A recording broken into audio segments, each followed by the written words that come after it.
Now, what I want to say that our objective, main objective, is the quantum physics, or we say quantum mechanics, or you say quantum mathematics, or you can say quantum chemistry or quantum biology.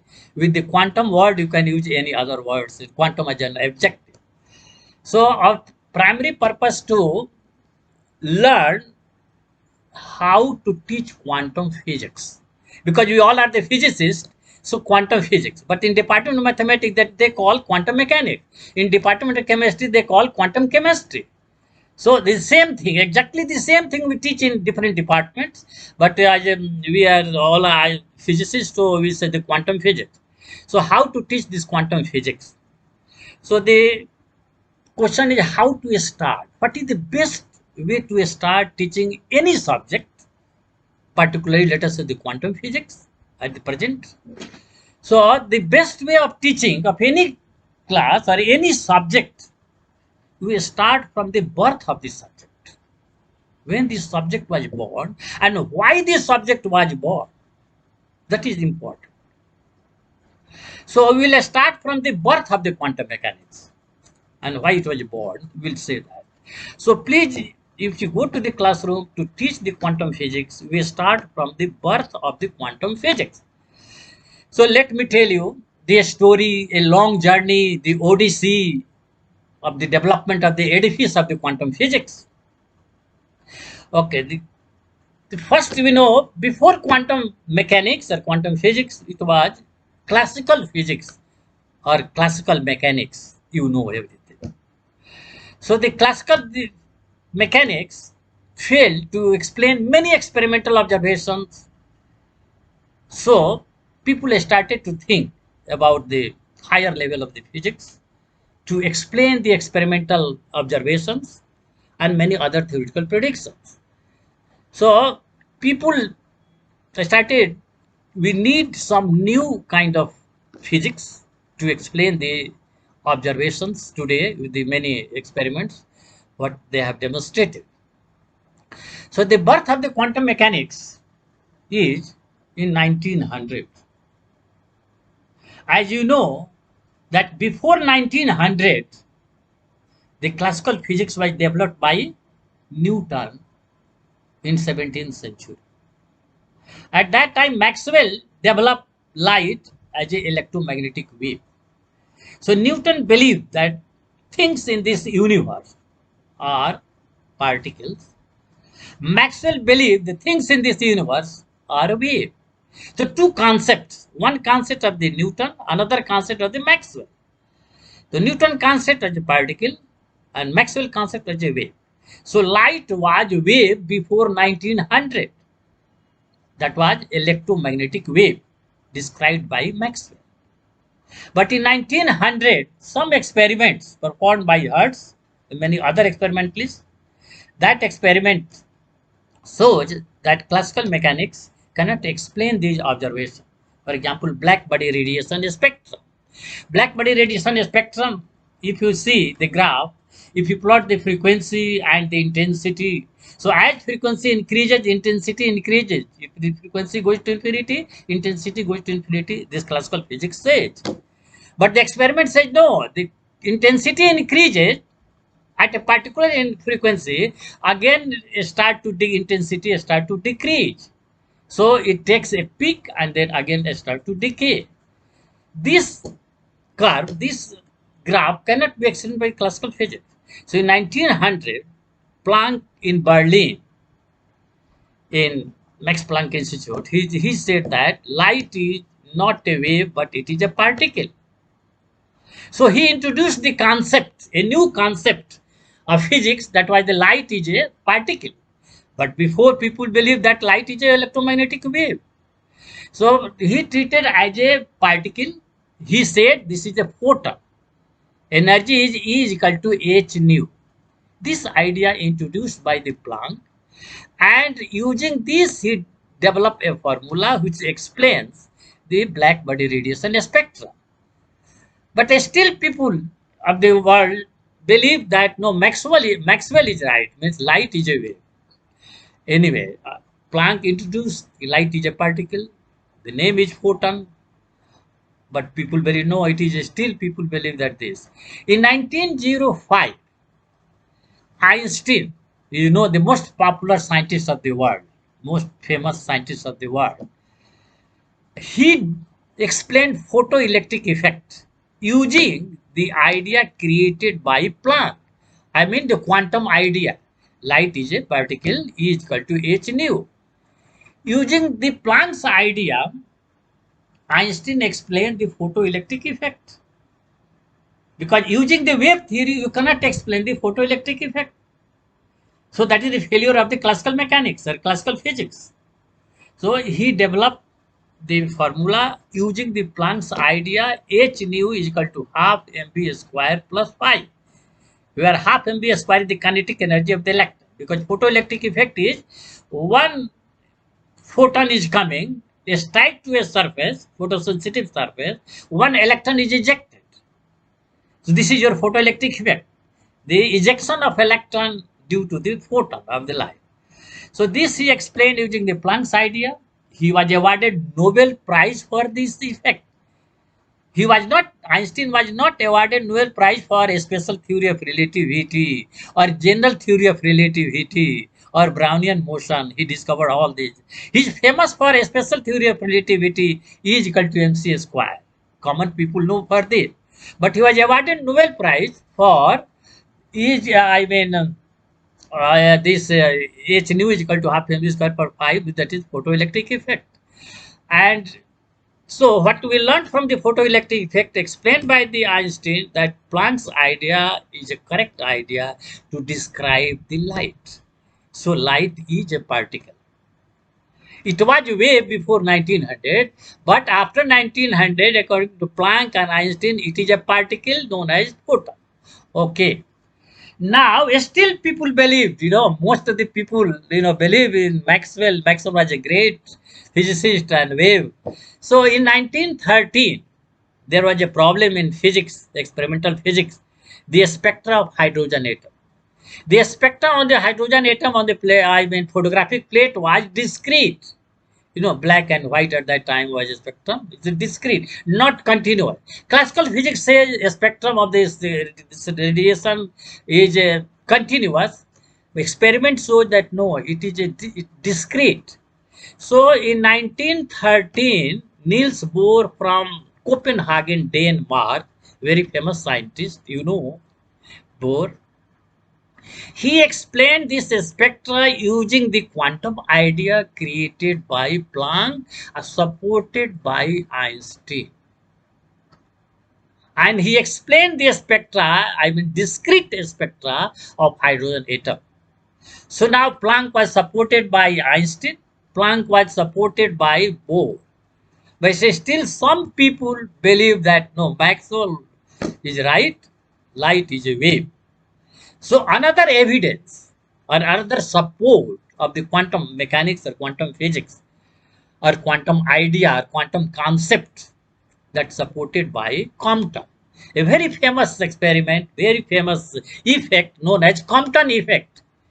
So in 1923, that is very important here, 1923, Compton did an experiment. The experiment was a free electron in some space and high energy photon, X-ray photon goes, it strikes the photon and the scattered electron or scattered radiation, a scattered electron is required and a scattered radiation has less frequency than the incident radiation. This is the Compton effect. What is the Compton effect? A radiation and high energy radiation is X-ray photon, strikes the free electron, radiation is scattered and the wavelength of the scattered is higher than the incident or energy of the scattered is less than the incident. So this was the observation of Compton in 1923. Again, this phenomenon cannot be explained using the light as a wave.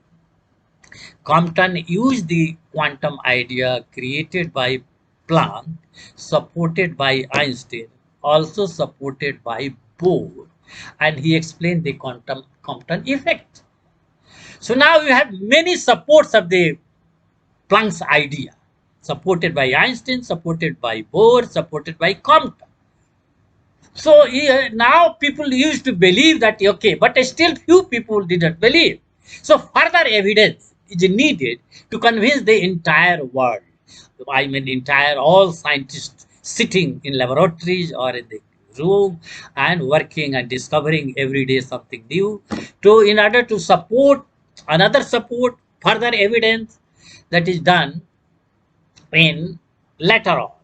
But after 1923, a very revolutionary year, most important year in the life of science, is the most beautiful city of the world, the most fashionable city of the world, the city which has produced maximum number of Nobel Prizes in the world, that is the Paris. From Paris, a very aristocratic scientist, de Broglie, as you know, everybody knows de Broglie. He said that electron is a wave. People did not believe because this, before 1924, before de Broglie, the electron was a particle, not a wave. Just like before 1900, light was a wave, not a particle. But after 1900, it is also a particle. Similarly, 1923, de Broglie, 1924, sorry, 1923 Compton. 1924, de Broglie said that electron is a wave. Electron was discovered as a particle by Thomson. It was not a wave. Electron was discovered as a particle by Thomson, but in 1924, de Broglie said that electron is a wave. It's not a single wave. It is a wave packet. What is the wave packet? Superimposition of infinite number of waves. They will form a wave packet. And where is the particle in this wave? You don't know. So this introduces the uncertainty. Particle may be here in the packet or here, somewhere else, anywhere in this. So particle is not at a point. Particle may be in a particular space, anywhere in that space. So this also introducing the uncertainty. We will discuss in 1927, developed by Heisenberg. We will develop later. Okay, so in 1924, according to de Broglie, electron is a wave. Before 1924, electron was a wave. No, before 1924, electron was a particle, and after 1924, it is a wave, according to this. Now, if it is a wave, there must be the wavelength.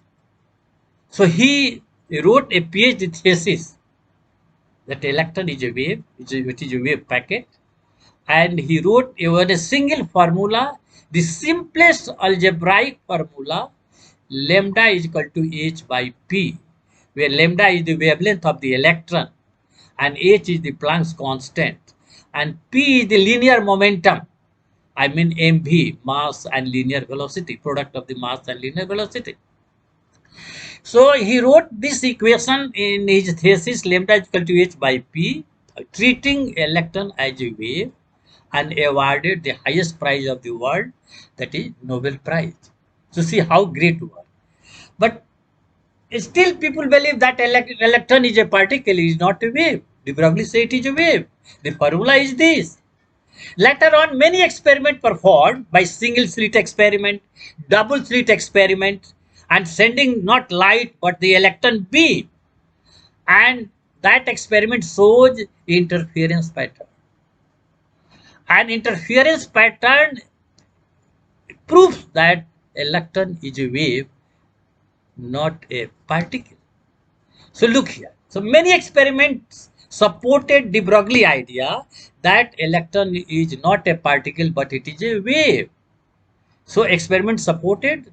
De Broglie was very happy. He was awarded Nobel Prize on his PhD thesis. He was the youngest scientist of the world who was awarded Nobel Prize. And with this simple idea, but he changed the entire world. Now in 1924, this work was done by de Broglie. In 1925, Heisenberg, everybody knows, the most famous scientist of the world, he developed a mechanics that is known as Heisenberg matrix mechanics. He said that every quantity, physically observable quantity, what you observe energy, we observe momentum, we observe less velocity. All the observables are the square matrices.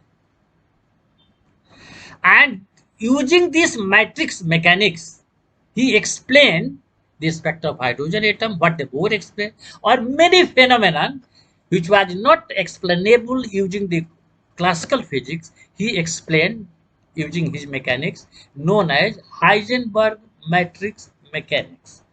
So this is the one branch of the quantum physics or quantum mechanics known as Heisenberg matrix mechanics.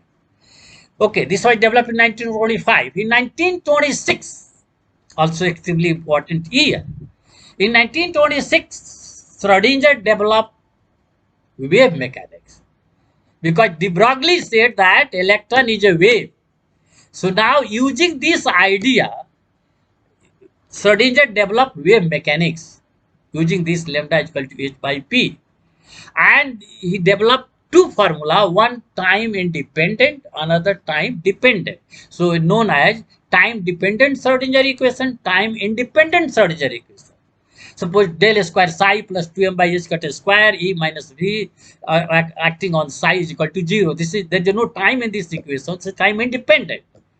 And when you write S psi is equal to I squared delta by delta t psi, time is involved, time derivative of the wave function psi. This is time dependent Schrodinger equation. So Schrodinger developed two types of equation. One is time dependent, another is time independent. So he developed wave mechanics. Heisenberg 1925 he developed matrix mechanics. 1926 Schrodinger developed wave mechanics. So this is both are the quantum physics. But mathematics is completely different. But both mathematics are equivalent. One can prove that Heisenberg matrix approach or wave mechanics approach developed by Schrodinger, both are exactly the same mathematically, but structures look very different. One is a matrix, a square matrix, column matrix, gate vector, this vector, and another is a wave function differential equation, second order differential equation. Schrodinger equation is a second order differential equation. So these two looks different, but they are exactly the same. So Schrodinger in 1926 he developed. In 1926, but the Schrodinger equation is a non-relativistic quantum wave mechanics or quantum mechanics. Why? Because there is no any relativity in this equation. So he treated electron as a slow electron, not a relativistic electron, non-relativistic electron. So Schrodinger wave mechanics is a non-relativistic wave mechanics. In the same year, the two other famous scientists, quantum physicists, who developed relativistic quantum mechanics, known as Klein-Gordon equation, KG, and they developed del square psi plus k square whole acting or psi is equal to 0. That's a D'Alembert operator. That del is not this del, D'Alembert operator, and then k square, that is corresponds to the energy, that is 0. So Klein-Gordon developed relativistic quantum mechanics. Schrodinger developed non-relativistic quantum mechanics. But the Klein-Gordon equation was based on just the Schrodinger equation. It included the time derivative. So first order time derivative, also the second order time derivative and the second order space derivative. Because D'Alembert operator is the second order space derivative and also second order time derivative. So he introduced this. Then 1927, uncertainty principle was introduced by Heisenberg. I told you that de Broglie said that electron is a wave, but not a single wave. It is a wave packet. How to construct a wave packet? Using the infinite number of waves. Suppose L is equal to 0, S wave, L is equal to 1, P wave, L is equal to D wave, and so on. All possible waves, they interact, they superimpose with each other, and they form a wave packet. In this wave packet, where is the electron? Nobody knows. It may be here or here, or anywhere within the wave packet. So even de Broglie introduced indirectly the uncertainty principle, but Heisenberg mathematized it. He said that delta x, delta px is of the order of h cut. Similarly, delta E, delta T, energy and time and space and momentum. This product is of the order of h cup. And if this, you cannot measure position and momentum of a particle simultaneously exactly. If you measure this position of a particle exactly, then you make uncertainty or error in the measurement of momentum infinite. So both cannot be measured, energy and time, position and momentum simultaneously accurately. So he mathematized, these are known as uncertainty, Heisenberg uncertainty principle. These mathematical equations are known as Heisenberg uncertainty principle. And he has become very famous for this uncertainty principle. It works, it has widest applications in the high energy physics.